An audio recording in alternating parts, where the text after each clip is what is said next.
Si vous aussi vous aimez la nature, profitez des endroits comme celui-ci. Aujourd'hui je parle parce que j'ai envie de vous parler, mais généralement sur ma chaîne YouTube je fais tout en silence pour faire profiter un maximum les spectateurs qui regardent et surtout se détendre et profiter. Aujourd'hui ce sera un petit moment détente, des œufs, un café et puis retour à la maison. C'est parti.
Aujourd'hui, pour me limiter en poids et tout ce qui est encombrement, j'ai pas pris mon trépied avec. Alors ce que j'ai fait, planter un petit bout de bois que j'ai attaché un peu bizarrement. Mais ça fonctionne. Je vais tenter de vous montrer comment faire des feather sticks. C'est pas très compliqué, mais à vous montrer dans cette direction avec la caméra entre mes jambes et la position, c'est un peu plus compliqué. Alors, dans un premier temps, on a le couteau qui était une mouture scandinave. Pardon. Et on monte à 45 degrés environ, je dirais même 35. On tire le bâton vers nous et on pousse la lame. On essaie d'aller chercher à chaque fois les angles. Désolé, c'est pas très pratique pour vous montrer, mais je fais de mon mieux.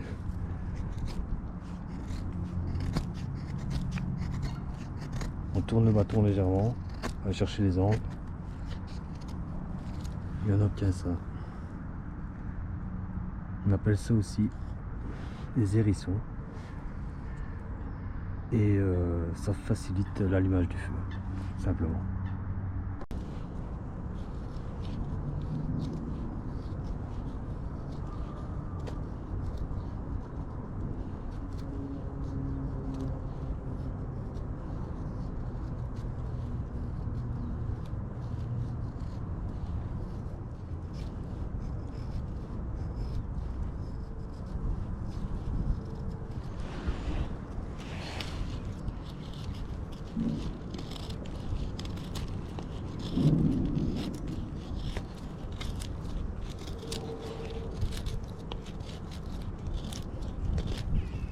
Alors j'en ai fait quelques-uns. L'idéal c'est d'en faire 3. Mais bon, aujourd'hui je voulais tester le Mora Garberg que je vous ai montré récemment. Et franchement, ça fonctionne super bien. Les moutures scandinaves, si vous devez choisir un couteau, celui-ci est en inox. Je l'ai acheté parce que je fais des sorties en hiver, comme vous avez pu le voir. Et en hiver, l'acier carbone rouille. Et ça facilite l'entretien aussi.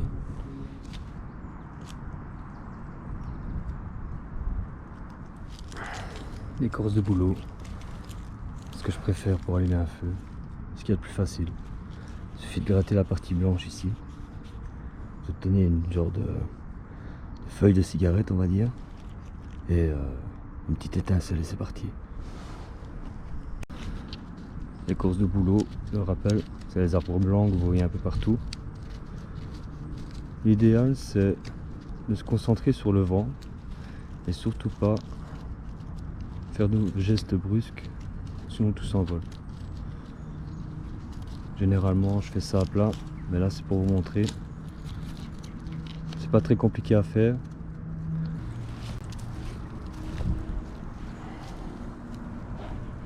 Évitez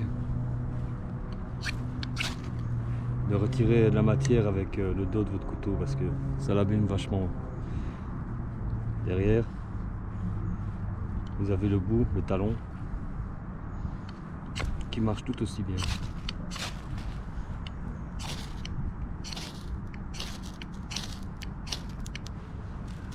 Une fois que vous avez la flamme, vous chopez un morceau.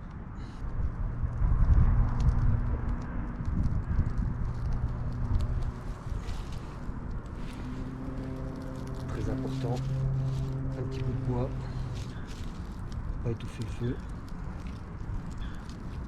Le phaser stick, le restant.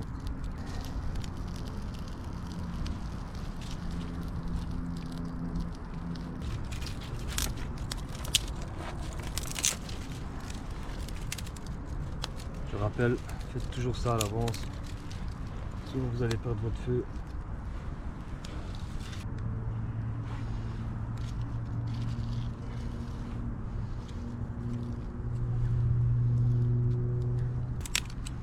Le bois est sec et encore un peu vert quand même. Pas vert parce qu'il est vert à l'extérieur, il est vert parce qu'il plie. C'est une bonne façon de choisir son bois. Le bois sec, généralement il craque sous les doigts. Ça fera l'affaire. Si vous faites comme moi et que vous partez en hiver en bivouac, je vous conseille vivement de laisser votre gourde d'eau à côté. Pourquoi? Parce que ça gèle.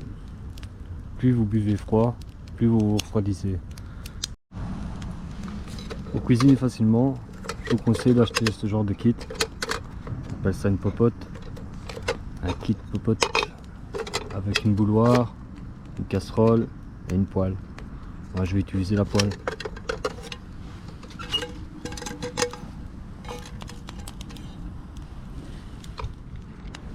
Un filet d'huile.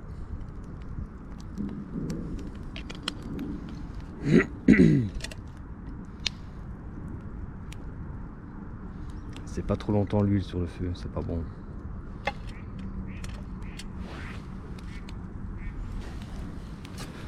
Alors, pour les œufs, c'est vrai que c'est compliqué pour les transporter. Moi ce que je fais, je les casse à la maison et je les mets dans un Tupperware. C'est beaucoup plus simple. Il y en a un qui a dégusté.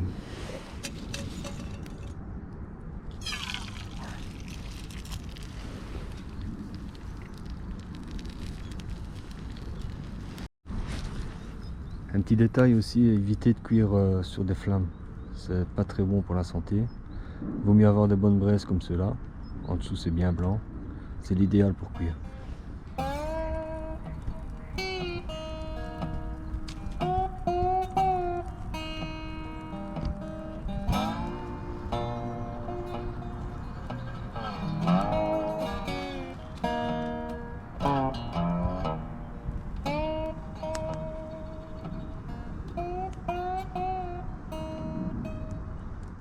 Un autre petit conseil aussi en hiver, ce que je prévois c'est toujours une gourde en inox, pas aluminium, pas de plastique, inox. Pourquoi pas aluminium? Parce que à l'intérieur il y a une oxydation qui se fait Il y a un peu d'alumine qui se mélange dans l'eau, ce qui est très toxique pour vous. À pas oublier. Ce que je fais aussi, soit je la mets au-dessus du feu, ou soit grâce à la bouilloire, je fais bouillir de l'eau, je la remplis, je la mets dans le sac de couchage. Ça tient chaud pendant 2-3 heures maximum. Simplement. Très important aussi, j'arrive à l'attraper. Je vais faire des potages dedans, faire chauffer. C'est toujours bon aussi en hiver. Ici, ça va me servir pour boire mon café.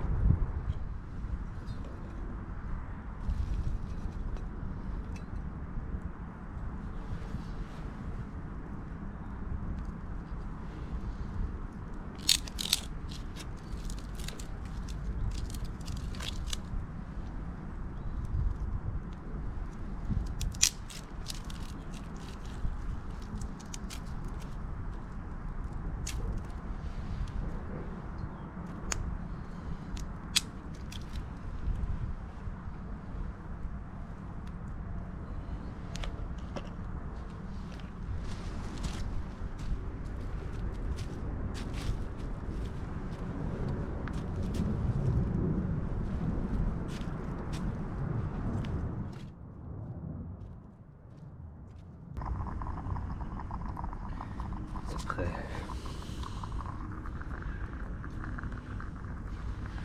Je me rapproche un peu.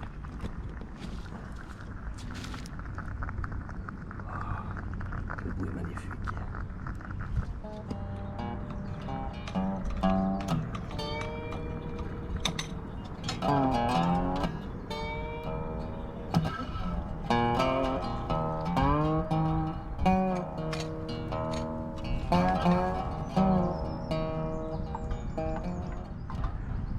Santé les amis.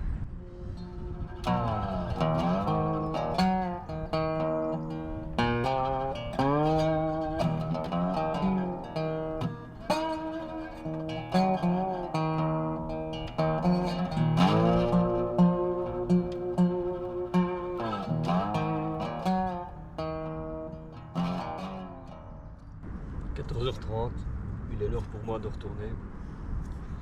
Alors, quand vous partez, toujours bien éteindre le feu.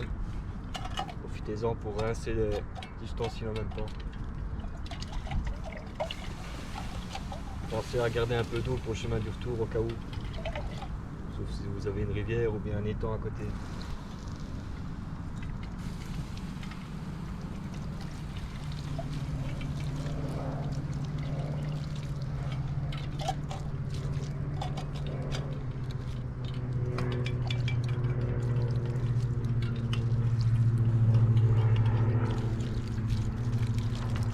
Très important aussi, vous arrivez, vous faites un feu, leave no trace. C'est très important. Déjà pour la nature, de un, et de deux, pour pas tenter les autres à faire pire. Donc montrer le bon exemple, on va dégager tout ça, tout remettre en place, comme quand je suis arrivé. Et voilà, simplement. Respectez la nature, reprenez vos déchets, faites pas les cons et profitez.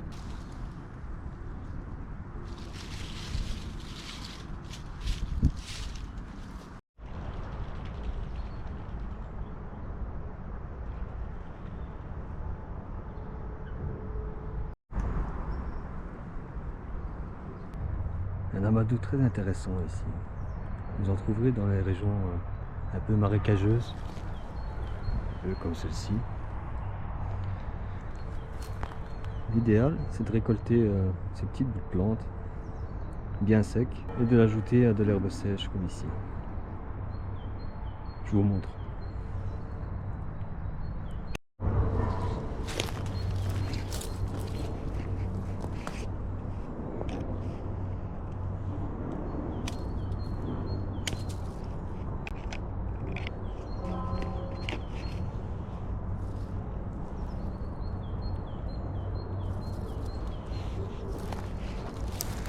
Faites attention parce qu'il y a des épines qui sont très pointues.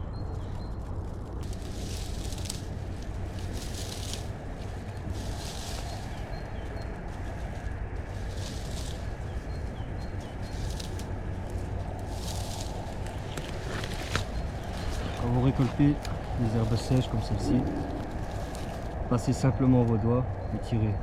N'allez pas chercher les racines, ça sert à rien. Attention, vous aurez droit qu'à une seule chance. Alors, ce que je fais, généralement je mets un peu d'herbe sèche. L'idéal c'est d'en mettre un peu plus. Après, on utilise le Fire Steel. C'est parti.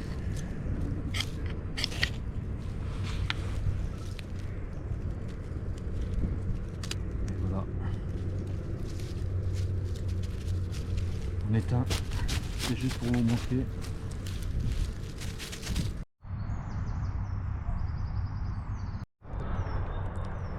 L'idéal pour allumer un feu, c'est de coupler ce que je viens de vous montrer, les herbes sèches, la petite plante avec les épines et de l'écorce de bouleau que vous voyez derrière moi.